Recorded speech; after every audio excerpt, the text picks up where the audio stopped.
Welcome to another episode of the RobinsonHewitt pod. This is where we talk about the future of technology and what it means to be human in the next era of tech. I'm your host, Alison Mackey. I'm a futurist, anthropologist of emerging technology, and founder of Robinson-Hewitt Consulting. Welcome. So the future of leadership is something that I've had on my mind for a very long time. And last week we asked the question, can your body hold your idea?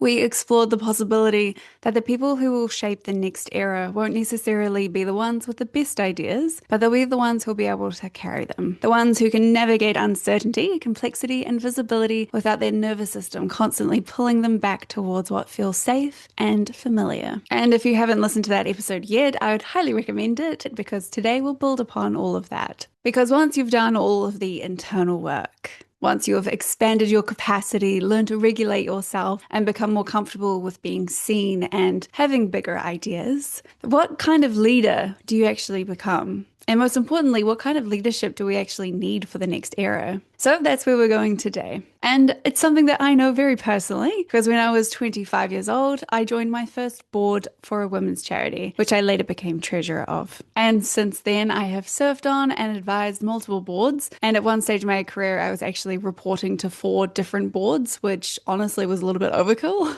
And I've worked very closely within the governance sector within Aotearoa New Zealand as well. So leadership naturally has become something that I've been thinking about quite a lot. And not just because I was able to sit in those rooms, but because I was also helping shape the conversations about what leadership could look like in the next era. But if I'm honest, those conversations would often leave me very frustrated because the people in those boardrooms and Zoom calls, and most of them that turn up to these types of events about leadership and governance, they all tend to be the same type of person. So they have similar career paths, similar ways of thinking, similar assumptions about what good leadership looks like. And it's not because these people aren't capable, it's because the systems naturally reproduce themselves unless someone intentionally redesigns them. So when you're someone who doesn't quite fit into the traditional mold of what governance looks like, you begin to see those patterns very clearly. And eventually you stop asking what leadership has been and you start asking a different question altogether. What could leadership become? And it's not just about the technology and how that will change organizations and institutions, but also how do we trust the people who lead them? So today I want to explore the future of leadership might look like and what it will take for us to become leaders, not only of businesses and our ideas and organizations,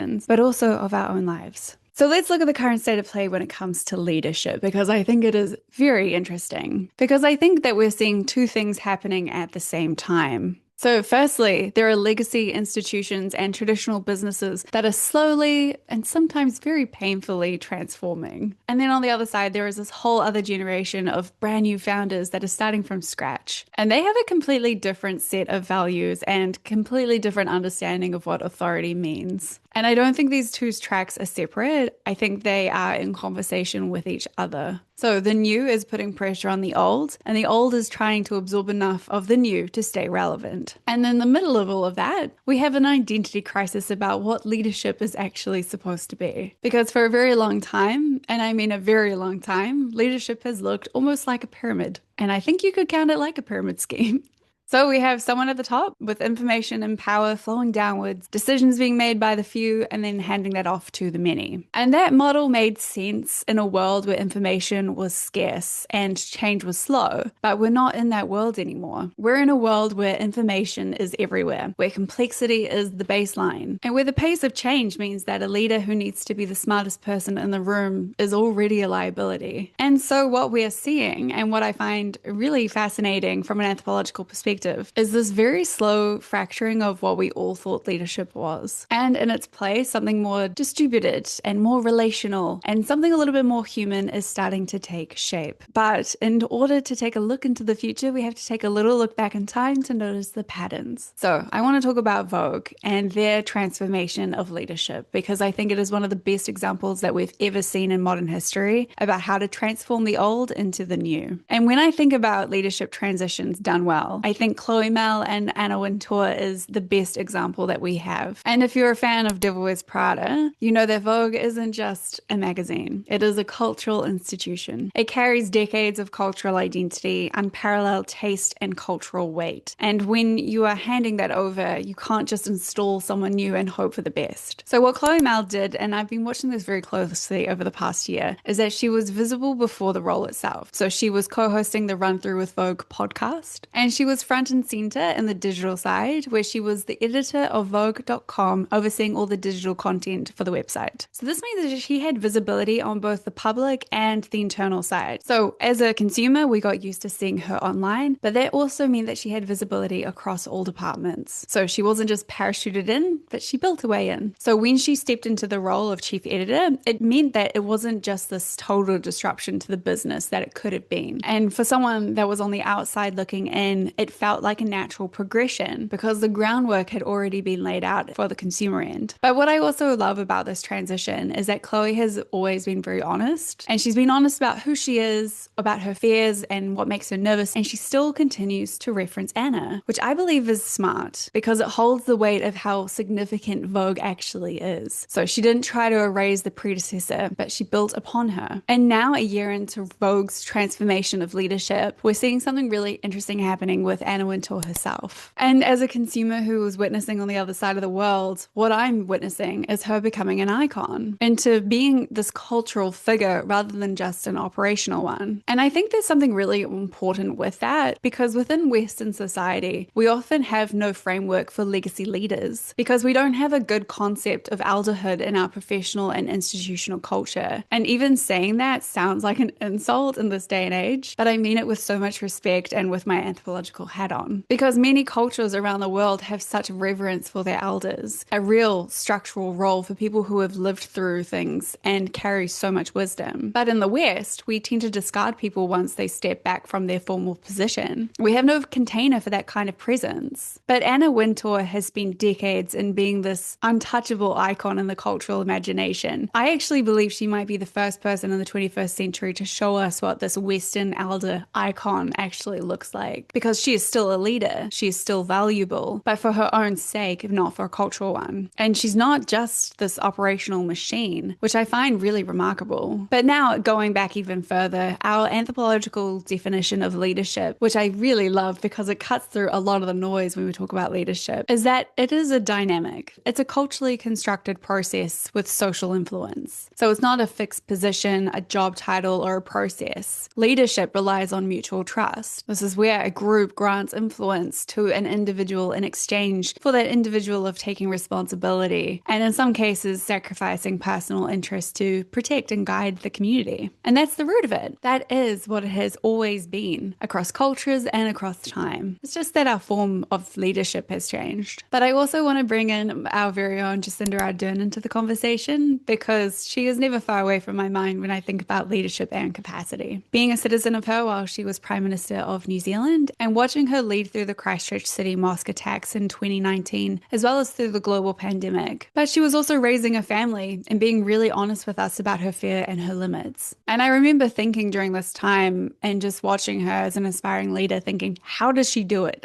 How do you walk into a room full of grief and still have something to give to everybody, and then go home and be a parent? So she is such a great example of someone who can hold multiple identities and do it with integrity. And if you haven't watched her documentary, I think it is a really great glimpse into the mind of a leader, someone who leads with empathy and has that capacity to be scrutinized but also do the right thing. And her documentary actually inspired me to start vlogging, because I believe that showing people the human behind the title is really important, because it breaks assumptions and it reminds us that leadership isn't just a performance, but it's also a practice. So what is the future of leadership? What are my futuristic insights telling me? So the model that I keep returning to, and we do go deeper in this in our future-facing white paper as well, which is linked below, it's about distributed authority. And this is about the idea of decision-making that aligns with expertise and context, not with seniority or titles. That leadership becomes situational and functional rather than permanently hierarchical.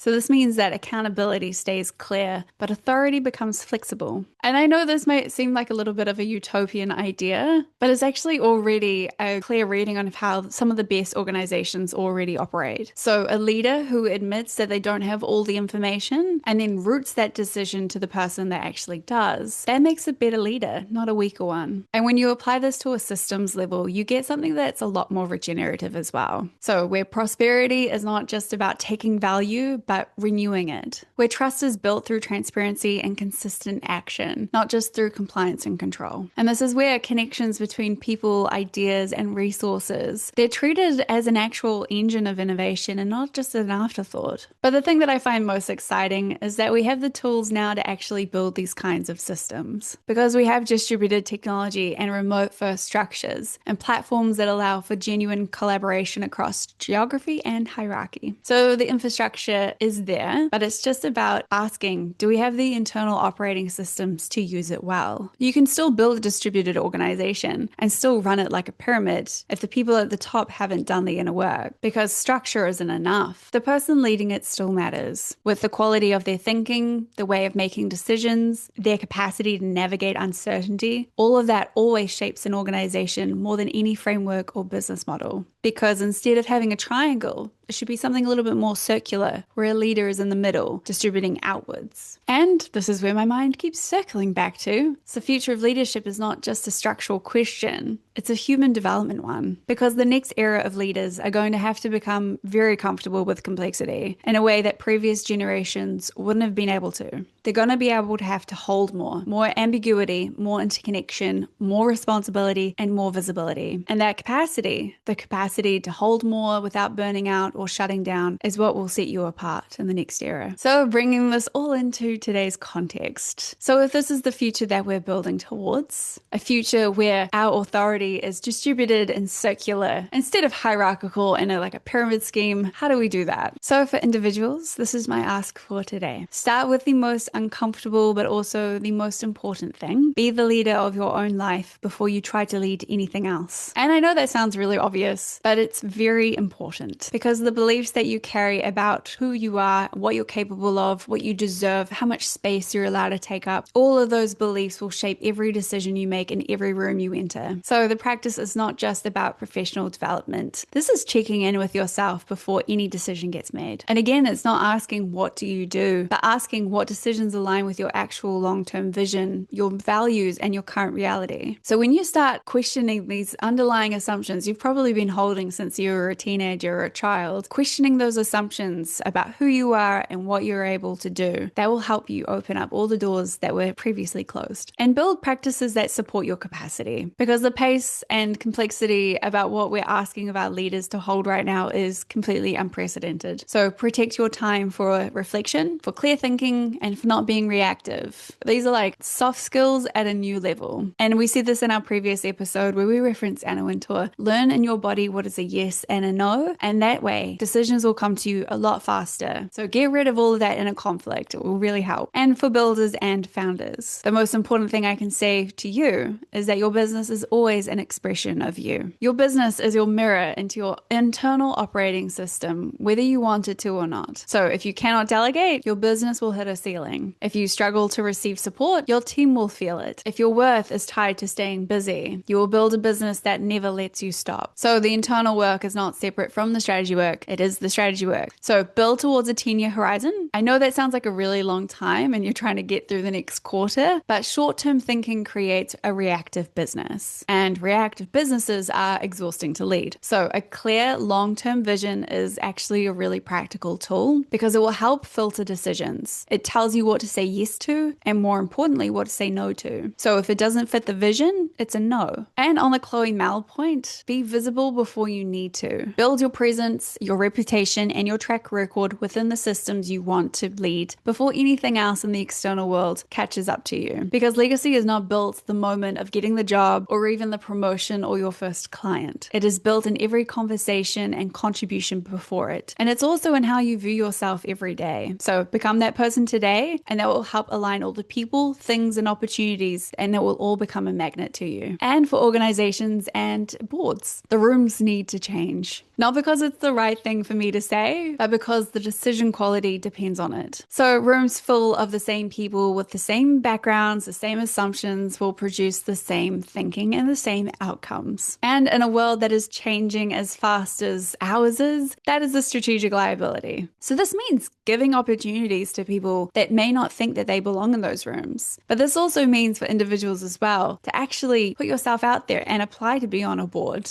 even if it's just for a small charity. That's how I got my start. And going into more about distributed authority, this isn't about removing accountability. It's about rooting decisions to where expertise and context actually live. And to do this, you need to be able to build the infrastructure that creates good feedback loops. So you need to design for transparency, because trust isn't just assumed. It's built through consistent, reliable actions over time, and it has to be designed into the structure itself. So the future of leadership, we have two tracks: transforming institutions and new builders, both facing in the same direction, both heading towards something more distributed, more relational, and more honest about what human capacity actually requires. Anna Wintour is stepping into a modern day elderhood. Jacinda Ardern has shown us what it looks like to hold everything and still remain human. And Chloe Mal is proving us what a modern day leader looks like in a legacy institution, a leader that was built over time, even before the spotlight arrived. And underneath all of this, of course, is the idea that the most important leadership work is the work that you do on yourself, because you will always be the bottleneck or the bridge. The choice is about how much awareness you bring into which one you are being for yourself. And if you want more information, we have a couple of other episodes related to this, more specifically on the 5 stages of being a founder, as well as the future of co-founders, where we go more into the idea of what it actually takes to go through the process of being a founder in the future, as well as the need for collaboration, because building the future isn't a solo process. It's a collaborative one. So if today's episode got you thinking, you can come and join your journey with us. We post nearly every day on Instagram, sharing our daily insights and inspirations for founders and future-facing leaders. It's a good place to stay curious. And if you're ready to go deeper, you can head over to our website at RobinsonHewitt.com. We work at the intersection of anthropology, emerging technology, and future systems thinking, helping future-facing leaders, founders, and organizations transform, evolve, and build the next era. If you're still orienting, we have so many free resources available on our website